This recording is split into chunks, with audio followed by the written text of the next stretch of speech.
What is up, everybody? Welcome to the Couple on Fire podcast. On today's episode, Season 2, Episode 19, we are talking about unrealistic expectations that can kill your relationship. That's coming up right now.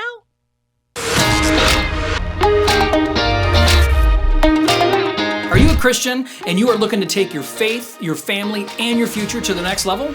Then this is the channel for you.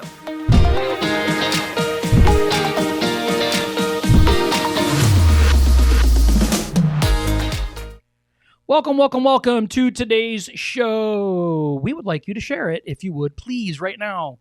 Help us out.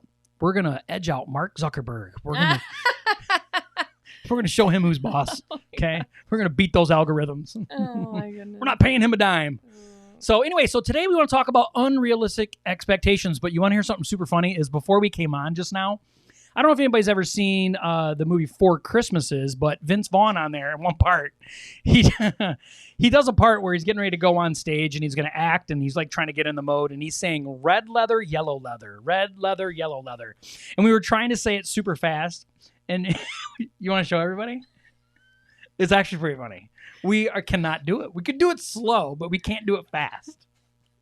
Red leather, yellow leather. Red leather, yellow leather. See, that's about it. But you're better than me. Red leather, yellow leather. Red leather, yellow leather. Red leather, yellow leather. I told him, I'm like, we have to wear them on for the show. Red leather, yellow leather. Red leather, yellow leather. Yeah. He started laughing. It is funny. It's actually really hard. It's one of those little tongue twister things. What's up, Marks for Marks? What's up, Sarah Devine? What's up, people? We are glad you're here. Today, we are going to be talking about unrealistic expectations in your relationship. Now, we know we can have unrealistic expectations of a lot of things. In everything. But definitely in your relationships. And it can really honestly be a huge, huge problem. I've seen healthy relationships go very unhealthy very quick because of these unrealistic expectations that we carry around. So before we get started, do you have anything you want to share, talk about? Get off your chest? No. She's like, no, I'm ready. Let's just dive into this. Not today. All right. So, number one, we want to talk about I can change him or her. That's fun. I love these ones. I love when I'm talking, especially to a couple. She's typically younger couples. When they're engaged or they're dating and they're talking about getting married. And one or the other is saying, you're like, yeah, they do this and I really don't like that, but I'm just hoping that they grow out of it or that when we get married that, it'll go away or we can work through it. And I am always like, no. Like your partner is not perfect and they're going to have things that annoy you or agitate you, but you need to, when it comes to relationships, don't expect something that they do that annoys you or you don't like. Don't expect it or think that it's going to go away. Because after you get married, it normally is magnified. Whether it's psychological or not, it normally, 90% of the people that you talk to, including myself, think that things just get magnified after you get married. Yeah, I think a big thing is, when we get into relationships, women go into the notion that they can fix the guy, right? Stop him from doing the things that he does. But the man thinks that, I'll fix her by showing her that I'm not going to change, and then she'll have to change. And I think that's kind of the mindset of the guy going into the relationship is, well, this is who I am, and I'm a guy, and this is just the things that I do, and she'll get used to it. And that's still expecting her to change, though. That's still an unrealistic expectation. One thing that I'd like to add to this about changing, though, is that a lot of times guys and girls, they don't think that they should do the things with each other that each other loves. And that is a big change, an unrealistic change. So I'll give an example, okay? So let's say that, Christy likes to sit and watch movies, right? Because she does, right? She really likes to sit and watch movies. I have a really hard time sitting still. It's just, I don't know if I'm ADHD. It's annoying. It's annoying. Okay, here we go. It's not unrealistic, but I am annoying. But I understand that as something that she really likes to do. Now, she doesn't ask or want to do it all of the time, but I love her and I want to be able to change and alter, and I do my best in every way possible, to sit and try and enjoy that with her because she cares about it. Now, it's hard for me and I have to be willing to change and be flexible in those situations to make that work. And it's tough. Mm-hmm. He's constantly having to get up, sit down, get up, sit down, get up. And see me, I'm exact opposite of him. Like once I sit down, I don't want to get up again. So It's like a statue. So I want to go around, get all the clothes put away, get all the laundry put in, get anything done, vacuuming, anything that needs to get done. I want to stay standing and go around and get it all done and be able to sit down and sit down. I don't like getting up, down, up, down, up, down. I just don't like doing that. But I think going back to these expectations though, too, is one major thing is when it comes to going to church or being saved, a lot of times in the circles that I used to hang out with and the circles that you used to hang out with, a lot of times if there was going to be a change when it came to going to church, a lot of times it was the woman leading as far as getting the family to try to go to church. So if you're with someone, whether it's male or female, if you're a male that's with a female, or female that's with a male, and you're the one that's wanting to go to church, and this person doesn't want to go to church, and you're thinking that you can just like, oh, we can just get married and eventually they'll start going to church with me, that you can't have those expectations on those people. You need to love and accept the person that you're going to be with and marry the way that they are. Yeah, everyone should be self-improvement. You guys can do self-development and but both people want to do it. And when you're going in there trying to fix them or make them a certain way, it's not going to work. Like I hear about a lot of women that talk about men that don't throw their clothes in the laundry hamper. They literally will throw them on the floor in front of the laundry hamper. And me personally, as a female, if he did that, I would take that as a sign that he didn't care about me. Like he's not caring about my feelings, and males just think, what's the big deal? Just reach down, pick it up and put it in. And it's like, just throw it in the hamper. He doesn't do that. Like if anybody would probably do it in this relationship when it comes to that, it'd probably be me. But he doesn't do that. And I hear things like that about women. And a lot of times that's just a relationship that needs to sit down, come together.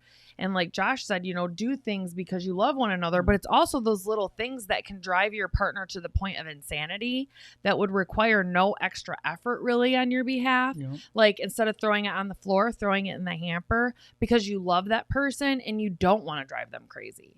So I remember when him and I very first started dating, I don't know if he's even going to remember this, but we were joking around about stuff. And him and I joke around all the time. If anyone hangs out with us, we're constantly laughing and constantly doing something. And I said, we were joking around and I'm just like, yeah, punk, like that. And he was like, don't ever call me punk.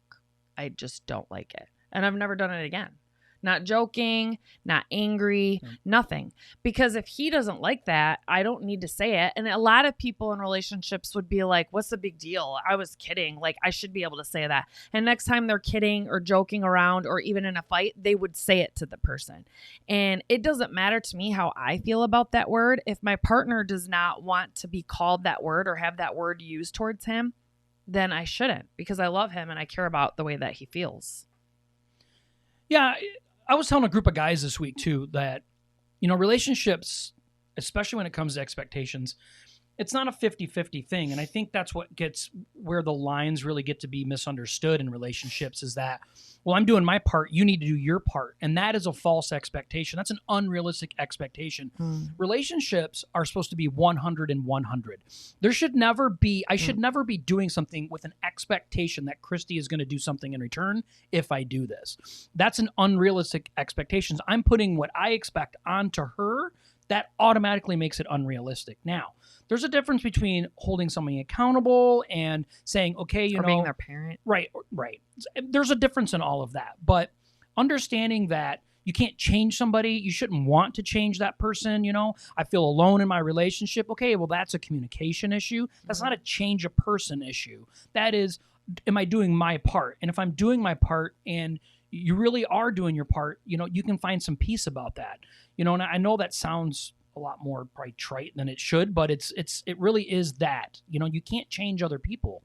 You learn that through recovery. It's something that was really big in my own personal recovery is that, I had to remove myself from certain situations because I couldn't change those people in those situations. The only thing I could change was me.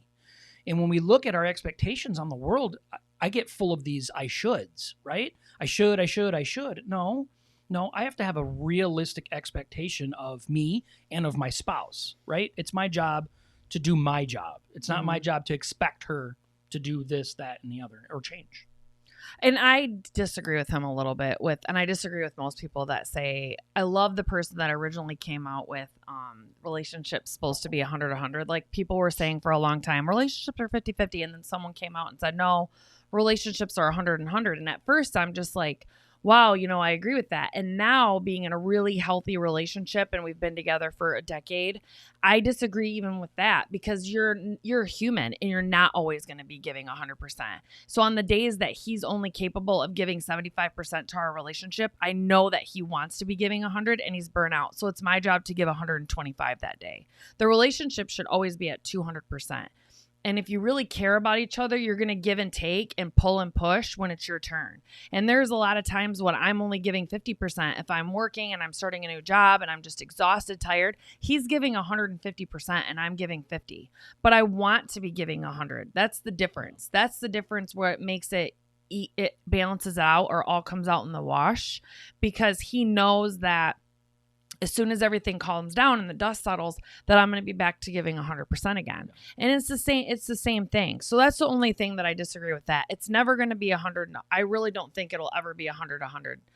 We're human and we're always tired. It's going to be 105 and 95. Yeah, but it's not like I like what you said though, because I feel like it's the same concept. So yeah. I feel like it's still 200%. Yes. It's still 200%.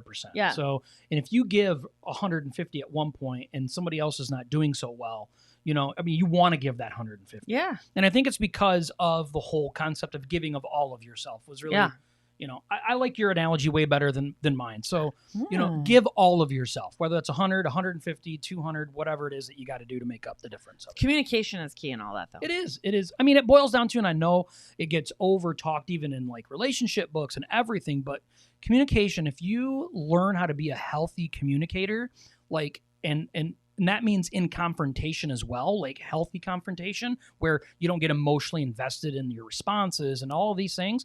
A lot of this stuff really starts to have an easier way of making sense. It does. Yeah, because it needs to be, and a lot of it, when it comes to the communication, a lot of it comes down to the listening portion. So like if your partner's trying to talk to something that's really bothering them, the other person needs to be healthy enough to receive and care about their feelings and not get defensive about it. So really it's on the listening portion. Like if he wants to come talk to me about something that's hard for him, my expectation of him shouldn't be that he's happy all the time or that he can't come talk to me. If I'm burned out or I'm running around like a mad woman and not really paying attention to him, he should have a safe place if it goes on for too long to be able to sit me down and talk to me and say, hey, listen, we're not getting enough time together, and I should be respectful enough and love him enough to hear him out, really take a step back, think about it, and then acknowledge what he's saying. And us together as a couple make a plan to fix it. And the dangers. Okay, this is actually something that's been a real struggle with me in our relationship. I know we're kind of branching, but I think it's important. Branching. I think it's important, though. But it's part of expectations. Yes, there you go.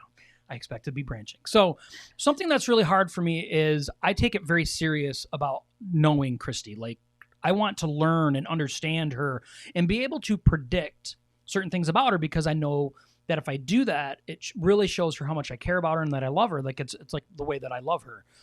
But what ends up happening though is I actually get into a mode of I really stop listening to certain things because I'm already predicting the outcomes of something and I forget. That's really going into number 2. To listen. Yeah, it's true. And I forget to listen, and that's an easy thing for guys because us guys, we just want to fix the problem. My wife's crying. Okay, what do I need to buy or do for you to stop this right now? And 90% of the time it is they just want you to listen to them. And that's really hard. It's hard. Because sometimes we just need to cry. Because sometimes you just need to cry, but we don't want that, right? Yeah. So we want to do whatever it is to fix it, make it go away, and make it stop, and that changes the expectations of the situation and stuff, and that's a whole other podcast. But okay, so let's move on to number 2. Because that's changing him or her and the expectations of it. It is. They should know what you are thinking. You should know what I'm thinking all the time. We've been together long enough. Mm-hmm. Right. I actually think that sometimes. I know. And that's why this one is more geared towards, I think, women. Because there's a lot of times I have learned a lot. One of my biggest growing things is being able to talk to him about what I need in the moment. So instead, a lot of times us women will be like, well, they should already know what I'm thinking. And then if I'm like, well, if you want something, ask him for it. Like, hey, I want you to come sit down with me and watch a movie. I'm not going to sit down and start watching a movie and then get mad and frustrated because he's not taking my hints. He should just know and come and sit down next to me. And then a lot of women that I'm like, well, why don't you tell him? Like, hey, I want you to come down and watch a movie with me. Well, I don't want to tell him. He should just know. Well, I mean, that's kind of just counterintuitive to what you're trying to do, right? I mean, you're trying to have a good, happy relationship, or are you trying to have a combative relationship and just want to fight all the time, or you just want to be a victim, or you just want to be angry? Sometimes we get addicted to being angry or being upset or drama or chaos. And you need to be very keen and aware to that. So that's been something for me that's helped a lot in our relationship. I need you to tell me that I'm pretty more. I need you're not touching me enough lately, like adoring me, like rubbing on me, loving me. And it can be hard because sometimes if I voice it too much, I'm being a nag, and it can make him feel like all the times that he's trying so hard, it can make him feel like he's never doing enough. So this comes to the communication too. Like, I need to voice what I want him to do and not just get upset because he's not doing it because I think he should know my brain. But then other times I need to make sure that I'm not being a nag about it. I don't need to nag every single day. He's a person too and has stuff going on, and he might not be in tune with me every single day or want to touch me every single day. Maybe he wants me to walk up and touch him, So it's very, I think this one is more geared towards women. Well, I definitely think so. I think that, when it comes to expecting men, we should understand, we should have a proper expectation that our wives are expecting us to understand and know what they're thinking. And I think that really gives us an opportunity to then talk to them and say, hey, I am a guy. I think differently. My mind processes things differently. Don't I use want an to excuse, care. Though. No, but I want to care. But if you communicate it often enough, they'll understand, like, it's okay, you can tell me these things. And if your response is good as a guy to your female wife, if your response is right, then it becomes a healthy exchange. Now, it doesn't mean that it doesn't get tiresome, okay, for either party. Sometimes it does, like Christy said, and you got to find balance in it, but we have to have healthy expectations of how that works. The woman needs to have healthy expectations on expecting the guy to jump in her head, but the guy at the same time got to think to himself, like, she's always expecting me to climb in her head. Well, are you really pushing yourself to really know and understand what is going on in her mind? That's another thing that we just can't just expect, like, oh, well, that's just how she is. And that causes shutting down. That causes a lot of distance in your relationship. It can cause a lot of problems. So it can. I agree. True. Okay. Number three. They should know that I love them. Mm-hmm. I think this one's more geared towards men. It is. So a lot of men will be like, I don't know. Okay, I don't want to get negative. But men will be like, well, I married you. I put a ring on it, type of thing. And it's like. Is that faces men make? Yes. Yes. Okay. No, have a very emojified face. We've talked about this. I do. So, but they should know that I love them is not true. I mean, if you have kids, I think this is going to be an easier analogy if you have kids.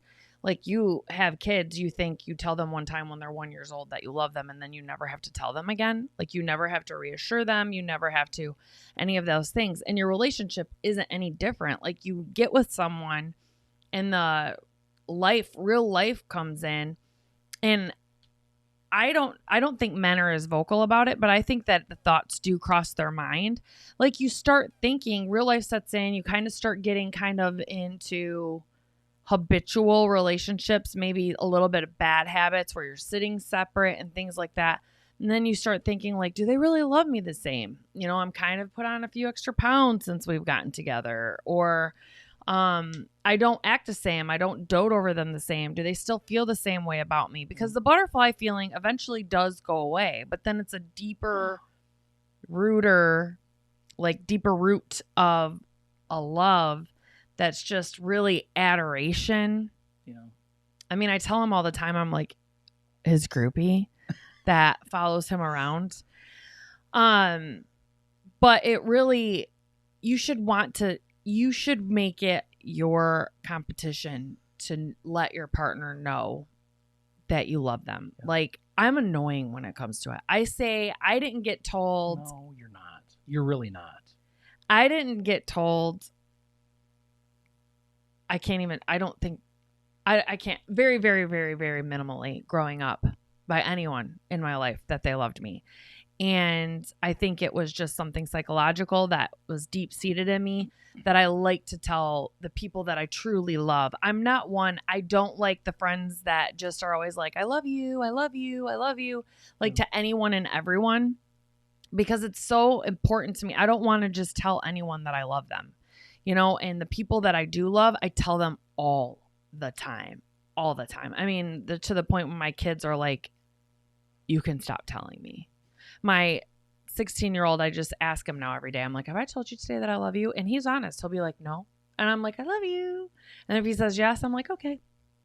And I don't do it no more. But I tell him I love him all the time. Yeah. This was something that was really difficult for me because I also come from a family that's not highly affectionate, right? I mean, we say I love you and stuff, but we're not highly affectionate. And I understand being in a marriage, how important it is that it's my responsibility to be affectionate. And that's a really hard thing for me. It's gotten much easier. What's that? It is his responsibility. It is my responsibility. And I can't have this unrealistic expectation that, the whole, man thing, well, I put a roof over your head and I don't punch you in the head. So that must mean I love you. You should know. We should be great in the bedroom tonight. Right. Yeah. Everything should be good to go. Yeah. Good to go. We're good. Right. And that's sad, right? That's just sad. And it's we laugh about it, but that is the majority of relationships. It really sadly is. And it's such an unrealistic expectation. And I'm not talking about like, I text you, I love you. Now that's nice. Okay. I'm not saying that's not nice, but looking your partner in the face, men, look your wife in her face and stop and slow down and say, I love you. Yeah. And it gives me butterflies then. I love you. Like, I love you. It's not a phrase. It's a meaning. It's a passion. It's you mean it. And it is an unfair expectation that they're just supposed to know. That is a cop-out. Believe me, I understand. I'm a guy, and it was not comfortable for me for a long time. I had to get better at it, and I still have a long way to go, but I work hard at it, and you can work hard at it. So, but it can kill your relationship. It honestly can, because if your wife doesn't feel that she's loved, and like she said, then you're not feeling it in the bedroom. Like, okay, why? Of course not, right? Like, why would you? And then these false expectations, these unrealistic expectations, it just takes your whole relationship and starts chipping away at it. And then you realize there's no foundation left. And going back to, they should know what you're thinking. For some reason, I don't know what it is. I love you. Sarah, she's I okay. do. For some reason, I don't like love you. I don't like yeah, that. Yes. Like when we're getting off the phone, him and I, when we first got together, I would be like, I love you. And he'd be like, I love you. And then we'd go. That's how my family does it. Well, to me, and I'm not saying everybody's like this. I'm saying I'm like this. It's easier for me not to mean it and say it. Like if someone said to me, I love you, and it wasn't someone like, I don't hate them, but I'm not going to look at them and be like, okay, and be rude. It's easier for me to be like, love you too, type of thing for some reason, and it not be as deep to me as me saying, I love you. And when I brought it up to him, and I'm just like, I really don't like that. I really don't like that you just say love you. I really need you to say I love you too. or I love you. And he's always done it since then. And I don't know why. I mean, he could really be like, it means the same thing to me. You're dumb. And I'm just going to continue to do it the way that I want to do it. And you need to get better. You just need to accept it. He didn't do that. No. It matters to you. It matters. And I don't know. I can't tell you why, but it matters. It's like someone sending me K. Okay? Do not send me K. Don't send anybody Send K. me OK, OKAY. Don't do that. You know, like, do not just send me the K. The K to me means whatever. You know? I don't have enough time to type the O in front of the K. So I need the I. Yeah. I need the I. Sarah goes, she goes, yes, Dan is that way. How can I fix the problem? So true. He's a great listener too, though, but he's always in fix-it mode if something is wrong. Always. That is a guy. He's a good listener, but he's always like that. I'm always. I want to listen, so then at the end I can fix it. And it's not because I'm trying to be a know-it-all. It's because I just want my wife to be happy, and I want her to be happy. And females are much different than men. Like, I can shove something off super easy where my wife is like, no, she's internalizing a lot of things at the same time. So it's different. They don't want us to fix it. They just want us to listen. So you want to know, I feel like he may not even feel that way, but I feel like recently, we've been together for 10 years, and recently I feel like we have a very, very strong, healthy relationship when it comes to communication. And we're not perfect at it. We still go through slumps where I'm like, I literally say in my head, I'm like, no, I am not telling him. I am not. Like, he needs to figure this out on his own. You know, and then eventually God breaks me down, you know, and convicts me, like, should you be that way? And sometimes it takes a couple days because I'm stubborn, and I'm like, no, he should know by now. But then I do. But we rarely even get into any arguments or debates or anything ever. And we got in one the other day, and what helped, it was like a huge breakthrough for me. He was in fix-it mode, and I just kept saying, like, you're not listening to me. You're not hearing me. And all of a sudden, a light bulb went on over my head because he's like, what do you need me to say to fix it? And I'm like, I don't want you to have a script that you need to say, you know? And finally, this huge light bulb came on in my head, and I said, what I need from you is when I am talking to you, when I'm getting this upset, and I'm coming to you with something, I need you to look back, repeat to me what I said, and say, okay, this is what I'm hearing you say. I'm hearing you say, boom, boom, boom, boom, boom. What would you like me to do? Like, what do you need from me? And that was a huge breakthrough, because what is the number one thing that people say is listening? It's repeating back to the person what they said, so you could make sure that you understood. Because a lot of times we can say something, or we can hear something, and then the person says, that is not what I said. And they'll even use different words, and we didn't hear it. We didn't hear it that way. So he, a lot of times, if I'm saying something to him, will hear it a completely different way than the actual words that came out of my mouth. So if you repeat back to the person, this is what I'm hearing you say, or this is what I'm hearing you need. Is this right? Okay, now what do you need from me? It covers so many hurdles of frustration. And I don't know why I never thought about that before. A lot of times I just kept saying, you're not hearing me. You're not listening. And he was trying to listen in the way that he thought what I was saying. I was trying to comprehend it in the way that I was viewing it. And that doesn't always work. No. Sometimes we have to go real simple, especially women, when you're talking to men. You have to break it down real simple. I thought you were going to say that the other way around for a minute. No. And I'm like, whoa. Apparently not. But you have to, you have to break it down. Like, the guy's trying to get to the end. We just want to get to the end, okay? And a lot of things. Like, we just want to get to the end. We just want to the end. And I'm not wrong. And that's the problem, is that's what guys are. Like, oh, let's just skip over all this stuff. Oh, let's get to there. Let's get to that and fix it. And let's just take care of it. Then we can move on. We don't have to worry about it anymore. And we can be done with this whole thing. And that's just not the case. That's so unrealistic. It really is. That's why, like, patience, understanding, slowing down. And then I love what she says, repeat back what I'm hearing from you. Mm. Now we can have a realistic expectation of how the rest of it's going. She's like, whoa. Right. It's funny because Mark earlier goes, he goes, seriously laughing out loud right now. Well, I married ya. Married you. Right. With the lip all up. Married ya. Yeah. So anyway, it's tough when we talk about expectations, false expectations, unrealistic expectations, especially in marriage and relationships, friendships with your parents, your children. Yeah. When we put these crazy expectations on other people, they become unrealistic. Mm-hmm. We can expect certain things, okay, but most of our expectations are so high. There's a quote, and I don't know it by heart, but I can get it pretty close. It's by Tony Robbins. He says, most of us expect that we can accomplish too much in 1 year, but we don't expect enough. We don't think we can conquer it in 10 years.